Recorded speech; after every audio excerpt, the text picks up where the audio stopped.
Bethany Ann Lynn is a stage and screen actor living right here in our very own Atlanta, Georgia. Alliance audiences know her from her performances in Shakespeare in Love, Troubadour, One Flew Over the Cuckoo's Nest, Edward Foote, August Osage County, Carapace, and 26 Miles. Bethany's works extensively in TV and film, her film work, and I'm just going to give a shout out to some of her film work, includes Mean Girls 2, Cracker Jack, Blood on Her Name, and the recently wrapped Second Samuel. She has 2 more films releasing in 2021, Chaos Walking and Through the Glass Darkly. She has had countless TV appearances, Stranger Things, Army Wives, Drop Dead Diva, Rectify, and my personal favorite, Ozark, to just name a few. So a hearty, hearty welcome to Bethany. How are you keeping sane in this time? How are you keeping creative, or maybe how are you not? How are you navigating this? Oh, good question. It's a I'm definitely allowing myself the freedom to not be first. I think that was one of my first instincts when it started, was to just be like, okay, so we have this time off, so what am I going to do? I'm going to work on my reel. I'm going to, look for all these different casting directors are doing all these open calls. I'm going to like stay on top of all of that. And I think experience, it sounds like I've heard a lot of people are experiencing just exhaustion. And so I allowed myself to not feel the pressure to be creative or to like produce anything, which is really hard when we're all just kind of so tied to our value is tied to what we produce often. So I'm trying to give myself freedom to not feel that way. I don't always, but I've been better lately, I think. But my garden in my backyard is getting out of hand, Amanda. It's just enormous. And I just keep digging up more yard and planting more things. So I do a lot of that. I have to tell you something. I wasn't gonna ask you this until later in our conversation, but Susan and I talked for a minute before we gathered, and she said, you have to ask her about her garden, because Susan knows that I'm a gardener, but I'm a rookie. I am such a rookie. But I aspire, and I think that like I'm turning 50 this year, and I feel like there's something about like the second of my life being in the dirt that sounds like just so delightful to me. And I think that she wanted, she said you should ask her about her garden, obviously, because I think it does, gardening fuels a part of, there are a lot of artists that garden. There just are. And it fuels this like satisfying part of our brain as far as making something and watching it grow and helping it to grow. It's like parenting, but I think it's also very similar to our art form. So have you done this? How long have you done this? And why do you do it? And tell us a couple of things that are in your garden this year that were not last. Oh, okay. So I would say this is maybe my 4th year, my 4th summer. And it's just gotten progressively bigger each year. I was inspired by Lala Cochran, who's an actor in Atlanta also. She has this big garden plot, and I was just so amazed. And I would ask her questions and stuff. I was like, can I maybe like shadow you in your garden and stuff? And she kind of responded to me the way I respond to people now when they ask me like for tips and stuff, where it's kind of like, I don't really know how to tell you how to do it. You just kind of have to figure stuff out, and just like Google it too. like you can find everything on the internet. But yeah, so it's gotten bigger every year. Last summer was the first summer I noticed. My kids are 5 and 3.5 right now. Last summer was the first summer I noticed that like I could be in the backyard with them and not have to be constantly looking at them, where like I could be working on something and they could be entertaining themselves. So that was a huge breakthrough for me, where I actually had time to do it and they could have fun out there. But why I do it, there's something to, yes, like planting a seed, and there's something in the waiting and in the like, not, I think literally every time I plant a seed, I don't believe it's gonna come up. Like I'm just like, no, it's not gonna work. It's not gonna work this time, right? And then it does, and it's like so exciting. And then like, yeah, some of them don't make it, and the nurturing and the waiting. It's like just, it's kind of a meditative time for me. And there are just like, the garden is just rife with metaphors. Like I just feel like I'm being taught constantly. So yeah. I love I know. Oh, what am I planning this year? I have radishes this year for the first time, which are coming up, and they're delicious. And my son planted 2 little strawberry plants last spring. This is a question I actually don't know the answer to, which, you know, in theory, all of these questions are going to be that. But when did you move to Atlanta? A year after college, so 2005. I got married to Eric Mendenhall, who's also an actor, and we moved straight here thinking, we'll come to Atlanta for a couple years, build our resume, and then probably move to New York was the plan, maybe LA. And then we just fell in love with it, and the film work started coming here. And I would go up and spend several months in New York at a time. I would spend like a pilot season there or a summer there, and I just never loved it the way that I loved Atlanta. So here we are 15 years later. Yeah.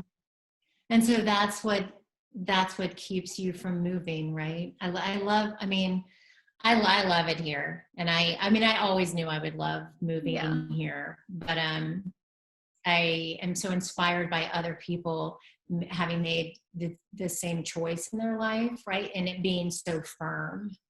That's the beauty of it. Because I think like as artists in the industry, you always have like kind of a window, you know, like maybe I'll check out this town, or I mean, for me, I was moving home, so it, you know, made it even easier. But I just think there's so much here in this town to celebrate, and the art is so good. And God knows we're happy that y'all are here.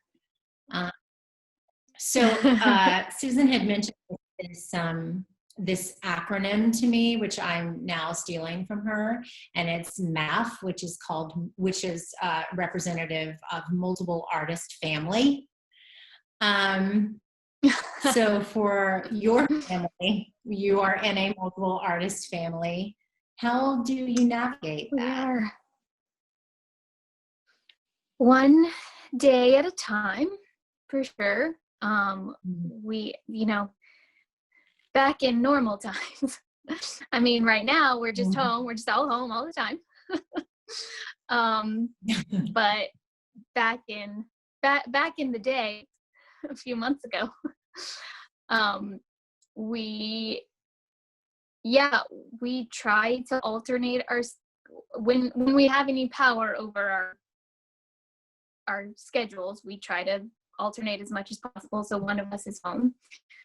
We have a list of mostly actor babysitters, wonderful younger artists in town who, if it's last minute or if we have a week in advance, we just, you know, have our people that we're lining up to watch the kids. And Yeah, it's a balancing act. We were talking about transitioning from stage to film, and is it something, was it a choice for you that you made as a concerted choice, like a concerted effort choice, or was it because those offers were coming when you transitioned? And I know that transition is not really the word, because of course you bounce back and forth. Yeah, it was definitely a choice, and it had to be. It wasn't like they were going to come find me. That's probably like an urban legend for the most part, like that you get discovered on stage or something. I mean, maybe to a degree, but I was definitely pursuing auditions on camera through my agent. And when the tax incentives were passed here and so much more work came around, it was definitely an effort to start auditioning for that. And for a while I was torn a lot because I hated to be committed to a play, and then if I would audition for something that was shooting for one day, possibly within the time of the play, and having to try to navigate that, especially earlier on when I guess the Alliance was the only theater that had understudies at that point. Now a lot more theaters do, but I was always very torn. And but then when I had my first child, it became a little bit more of a necessity, because I had to, when I worked, I had to be able to be making a decent living. So then it became more like, when I do a play, it's because I love it and I have to do it, and I want to commit that 6 weeks or 8 weeks to that thing, and be all in. And then when I do the TV and film work, I'm able to just commit to that and not do stage work for a time. Okay, right. You're so versatile. You're such a versatile actor. And I wonder, I want to ask you, what do you think, what's the type of role you've yet to play? And then probably inside that question too, what parts surprised you? Meaning you had like a pretty sure idea going in of the type of person you were playing, and then in the portrayal of it, that shifted.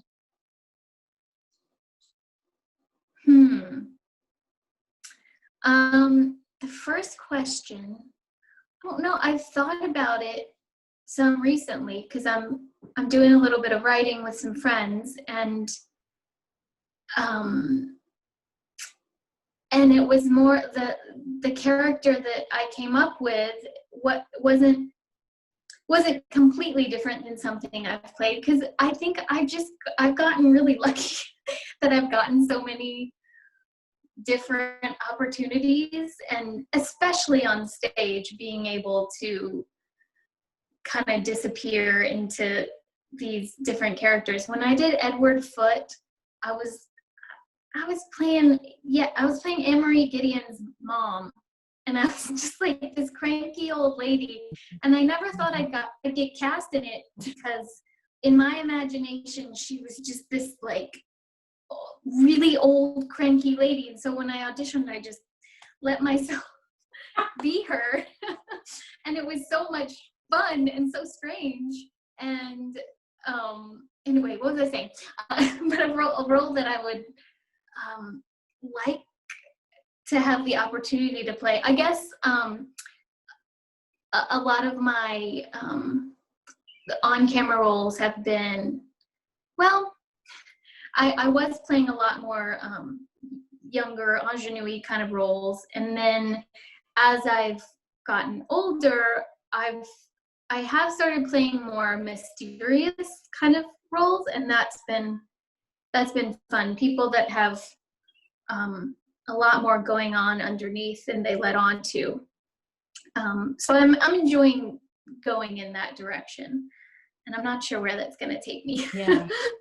I keep killing people now, so who knows what's next.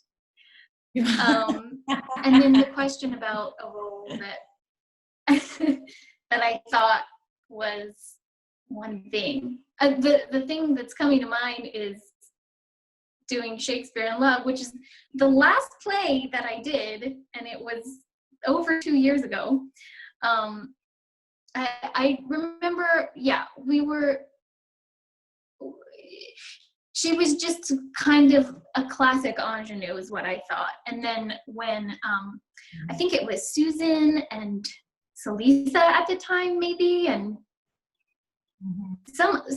Jody came to watch a run through, and the notes were all like, she's way stronger than that. Like, why are you hiding that part of yourself? Why are you hiding that part of what you can do, what this character can be? And when I got that note and that idea in my head, it was like a switch, and it was way more fun to play, and it just made so much more sense that way. Right. I love that. And so when you're going back and forth between TV and film and stage, when you first started to do TV and film, what did you find to be the most challenging as far as refocusing your energy for a different medium and your craft for a different medium?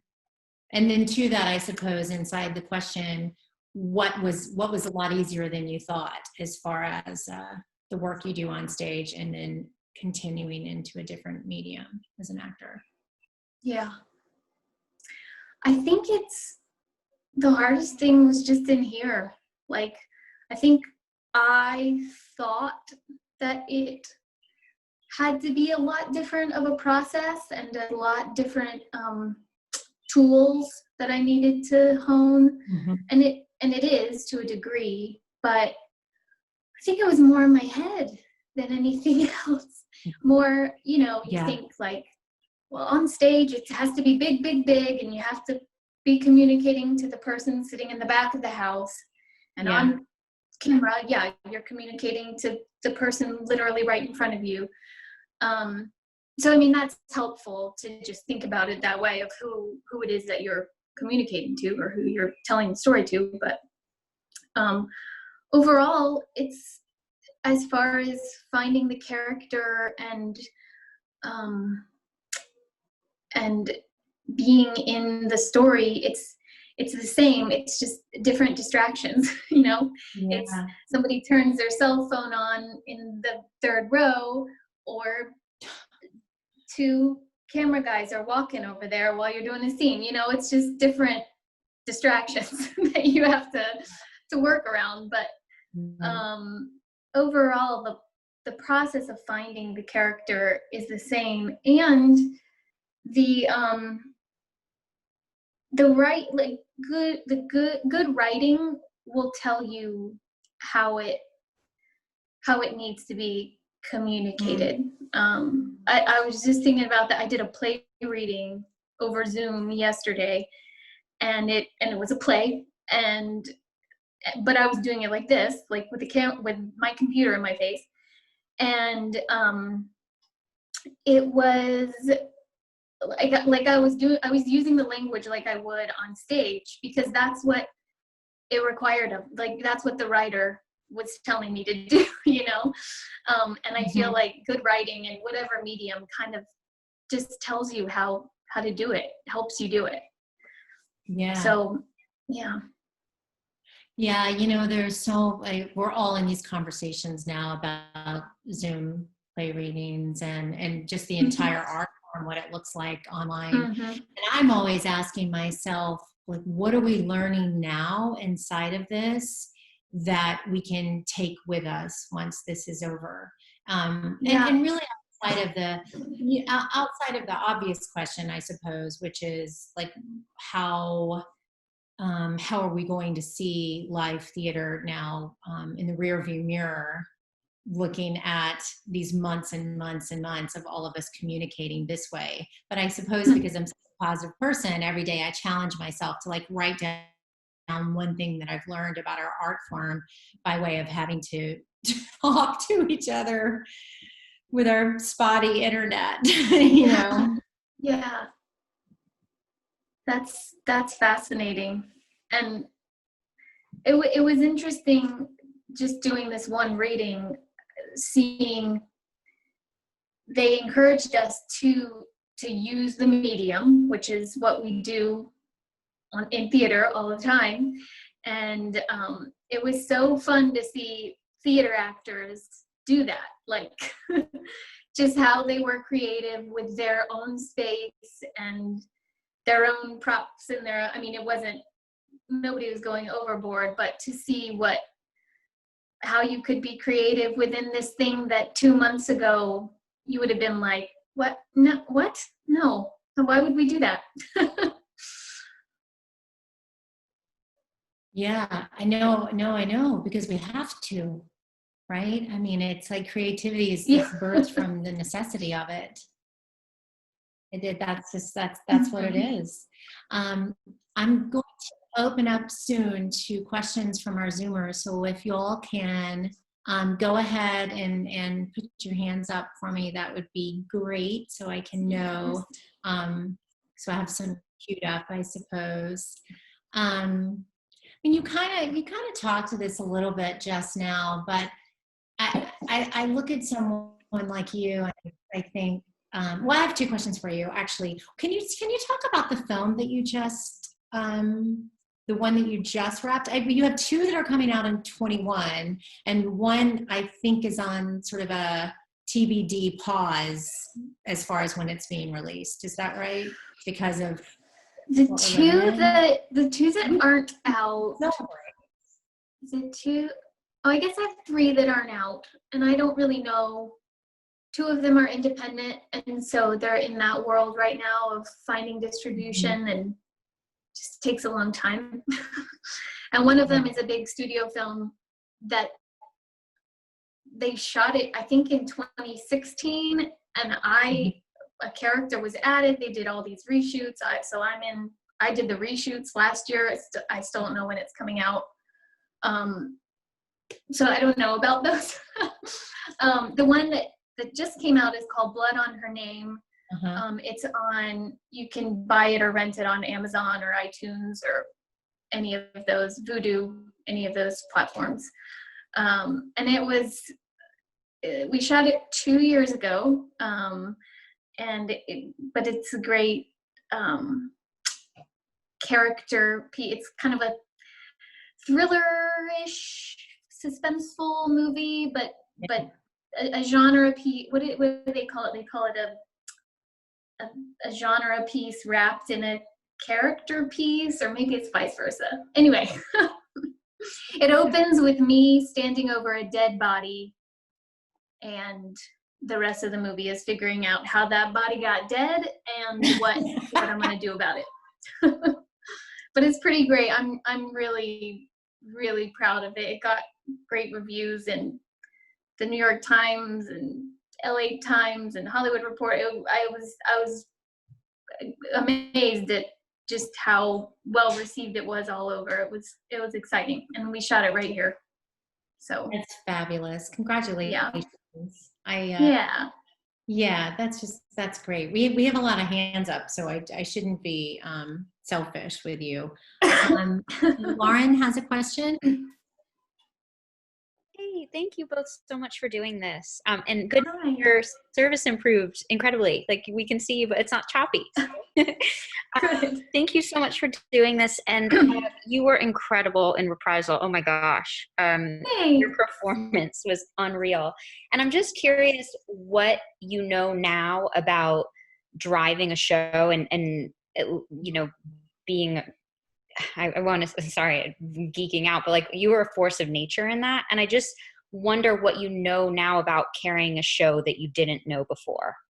From Reprisal? Yeah, specifically? or Blood on Her Name. Mhm. I mean, but I just, having had that experience now, Yeah. what you gleaned from that. Yeah. Oh, good question. It's definitely different. It is a different feeling than carrying a play, for sure. Because when we carry a play, we have the opportunity to like do it 100 times first, and then like do the same thing every night. So yeah, with a film and with TV, it was definitely a different feeling. I for sure. Well, with Blood on Her Name, yeah, that was I'm in every scene of the movie for those that haven't seen it. So it was a literally before we started shooting, I mean, I definitely had a map for myself of what I was pretty sure I wanted to do. But then every day on the way to set, I somehow had negotiated myself a driver during that time, and he would drive me to set. Usually it was like an hour away, and I would just spend the hour focusing on what I had to do that day. Don't worry about anything else. Don't worry about tomorrow. Don't think about what I could have done better yesterday. Just try to focus on that day. And I think that was really helpful to just focus on the thing that you need to focus on. And with the TV show, I guess it was kind of similar, that there's so much we can't control in the filming process or the editing process. And so to just bring everything I can and then hold it with open hands and try to stay rested and creative was the best I could do during those times, and then hope for the best in the editing process. Amazing. Thank you so much. That image of you in the hotel room, I don't want to spoil anything for anyone, but that image of you in the hotel room is epic. It's so good. I love that episode and the writing. So good. Thank you so much for doing this. Thank you, Lauren. That was a great question. It brought up, I have so little experience or knowledge rather about TV and film, other than I enjoy watching it, right? Sure. And I always ask myself as an actor, I'm always contemplating like the difference between living inside a story in real time. There's a part of your brain that no matter how engaged in the character and honest and true and present you are, you still know where you're headed. But when you're just shooting every day and then it goes away and someone else does something with it, right? You're picking up every day from ground zero, and that ground zero is not after the previous moment. Right. And that I have great respect for actors in this medium, because I don't, my brain understands it, of course, but as an actor, I know I would have struggled with that. Like it definitely has its ups and downs. Do I hear kids? I hope so. I think so. This is interactive. Sure. Yeah. Lucy has a question. Hi. Hi. Well, I'm an actor. I recently moved to Atlanta, and my question for you is, how has your relationship with your inner critic changed throughout your career? Oh, that's a hard question. I thought these were supposed to be easy questions. Oh. I might need to meditate on that one. I think I don't know how to answer that. I think that's a good way to put it. My relationship with her is, I guess, now that I've been doing this professionally for about 15 years,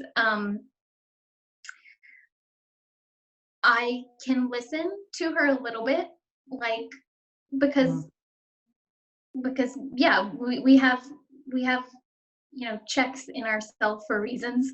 But I can also, like, remember that it's okay. Like, I've been doing this for a while. Enough people also seem to agree that I should be doing this.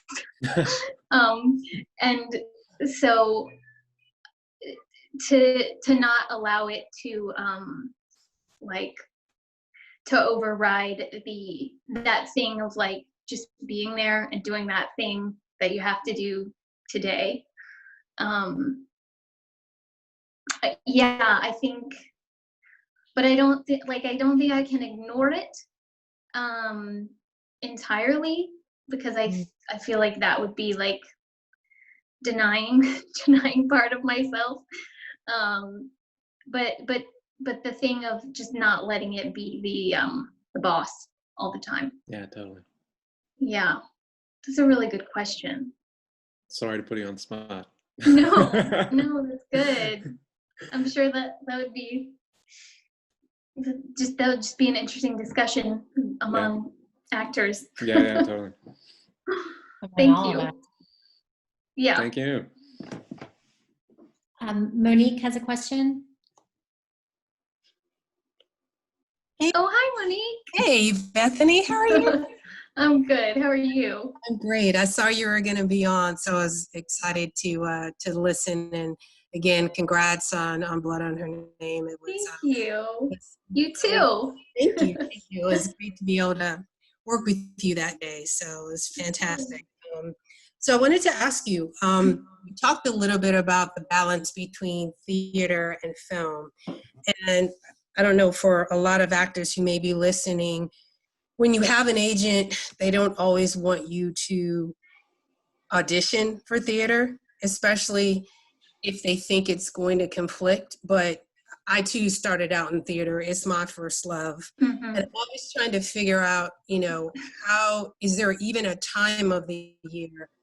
The industry has changed so much. And so before, it was, you could do theater if it was between, like, December and March before pilot season, right? But now pilot season is pretty much all the time. And now in this new world that we're in with the pandemic, there's no telling. So what advice would you have? I'm always trying to balance both, and my love of both, and auditioning. And sometimes you just have to make a choice and say, if I get cast in a show, I'm doing theater, because you need to have, I think, that rebalancing as an actor, and find your footwork, your grounding as an actor. Go back to theater. I feel like every actor needs that every once in a while. It's just, So what advice do you have in terms of just balancing? Yeah. I remember Tinashe, who works at the Alliance, once said, you have two bank accounts. You have your bank account, and you have your soul bank account, and you cannot ignore one or the other. Like, you have to keep a good balance in both of them.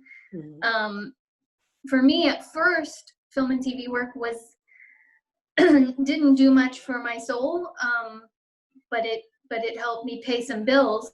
And so I would try to, do theater for what because I had to, because I loved it and needed to, and just fill in with the other stuff. And you're right, like, my agents at the time weren't crazy about that idea.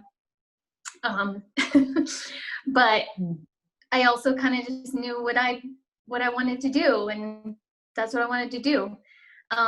But then slowly, once the co-star roles started turning into guest star roles, and these kind of juicy independent films started coming around, I was more able to fill my soul with that work too. And so it was just it's been a slow process of where I find fulfillment, and being able to make the choice of like, this is the play I have to do, and like having a relationship. I think I'm with a different agency now than I was when I first started out, and I just have a different relationship with them, where if I've said I gotta do this play now, they would be like, I'm sure you do.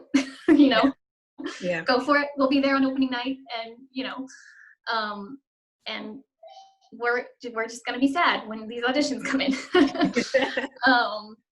But yeah, it's just all that balancing, figuring out what is worth it to you. And I think I did take a bigger break from theater for a longer while, to be able to solely focus on that and not say no to any auditions and start building it up. That was a choice I had to make. And it wasn't easy all the time. Yeah. That's great advice. I appreciate it. Yeah, thank you. Thank you. I love that quote from Tinashe. That sounds like her. I know. She has the best nuggets. She does. She's the nugget queen. That was like 5 years ago, and I always remember that. Yeah. Cheryl has a question. Oh, okay. Here I am. Hi. Hi, how are you? I don't even know if you remember this, but I recall you the first time I saw you at a Black Box. It was like a workshop with Clint Thornton, and you did a monologue with a bunch of us actors. Yes. You were like the unexpected showcase or something? Unexpected, and you did. Yeah. I didn't really know. I was like, oh my God, she's so good. So that was a long time ago. So I knew you were gonna, go to some great heights just from that. Thank you. But anyway, not to waste time. My question, I had a couple of things I wanted to ask you. One thing is, film and TV is a little different. Theater, I've done more theater stuff. But as far as film and TV, how do you kind of navigate staying in the moment after they're saying, take 10, take 12? What are some tips? Everybody offers tips, but what are some of your real keys that you do? Yeah, I slowly have been figuring it out too. If it's something where it's really intense and it's, one of those like things where you feel like you have to stay in it. I mean, I feel like for the most part, people on set are really respectful of that. I will literally just sort of back away and not make eye contact and almost build a bubble around myself. And if it's the great thing about being on a set where you're there for more than 1 or 2 days is they start to get to know you, and they allow you that space, which has been wonderful. Sometimes for me though, I like to not stay in it. Sometimes it's kind of a relief to get out of it. So I guess it just depends on the day and what's required, but sometimes I like, if I'm on set for 10 hours and it's an intense day, it's kind of nice to just, when we cut, like take it off, and tell some jokes by the crafty table. I don't know, like when I was filming Blood on Her Name, there was a trampoline on like the property for a few days, and I would just go and jump on that trampoline in between takes. So yeah, I kind of find that I do one or the other. I bubble myself, or I am open and bubbly with people so that I can get out of that intense thing. Yeah. Okay, that's good. Another thing, I just heard the little voices, so that may be letting me to the next question. How do you think motherhood has changed your inner voice, or how you approach your roles? Yeah.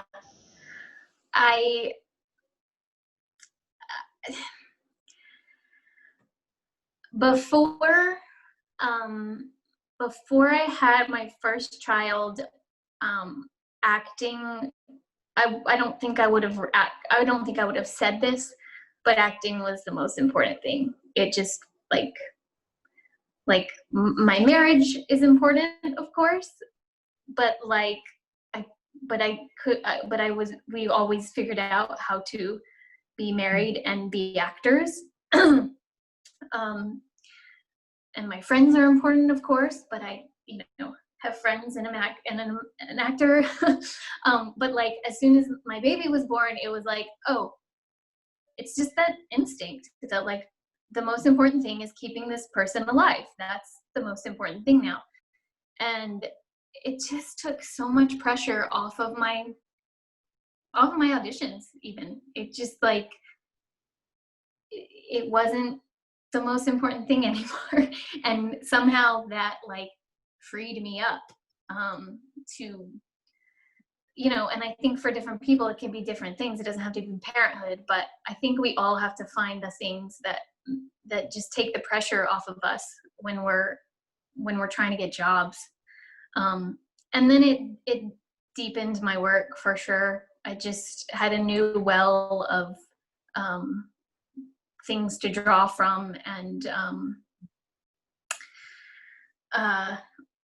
somehow the juggling of it too. I don't know. Sometimes that takes the pressure off again, and maybe it's also age and experience that kind of helps you put everything in perspective. But I definitely see a shift in the depth of my work, I think, from having kids. So yeah. All right, thank you so much. I appreciate thank you. Thank you, Cheryl. We have some repeat folks from Fridays in conversation, and today we talked with Rachel Hoffman, the casting director, on Friday, and so obviously what we talked about was auditions, and because it is a big part of an actor's life, how do you approach auditions? Some people are just darn good at them, and I mean, shame on me for assigning the word good, right? But it doesn't get ruffled. Some people enjoy them. They really see it as a part of their craft and not this separate, oh my goodness, it's just this like weight that I have to carry around, but I have to do this. How do you approach it? I'm a little. Say that again? No, go ahead. Oh, I'm kind of in the middle. It's too like the idea of like it's an opportunity to act today. I don't quite buy into that because it's like it's an opportunity to act, but like people are judging me. Like, I don't have the job yet, and I can't totally turn that off. Right. I try to, but I can't totally. So I try to use that as much as possible too. Just like, yes, it's an opportunity to act, and also there are so many things outside of my control. So I do have as far as like theater and on-camera auditions, those do feel kind of different approach-wise, because with theater, you get the whole play, you get probably weeks with the sides, and so I take a long time to mark my script up and write things down for myself, and I'm in a room, like, I mean, sometimes reading with a reader, but then sometimes reading with another person, and so that can be fun. But I get really nervous with theater auditions, just because it's so live and present, and I try to use it all. But then with on-camera auditions, now it's so much self-tape that the process is it's kind of different. I mean, I memorize it. Sometimes I'll have 3 scenes, and they want you to memorize it for that. So I'll literally we'll tape a scene, and then I'll memorize the next 2 pages, and then tape that one. And for that, it's a lot more about just what's what's that part of my essence that makes sense for this character, and Yeah. I try to tap into that. But I don't get nervous at all because you can just tape it again, you know. So it's like a different energy. Right. Yeah. Yeah. Well, Bethany, we're coming to the close of our hour. Does anyone else have a question before I wrap up? Thank you all so much for joining us. I'm sorry about Thank you. Thank you for your thoughtful questions. Yes, those were very good questions. They're always good. I mean, I just decided when we first started to do these that, it's such an odd thing to have, like, you want to like reach out and talk to all of these people because I see names pop up and I'm like, oh my goodness, how are you doing? Yeah. Courtney, how are you doing? Like we would in our rehearsal hall. Like we would in our real lives. But I mean, I've said this before and I'll say it again.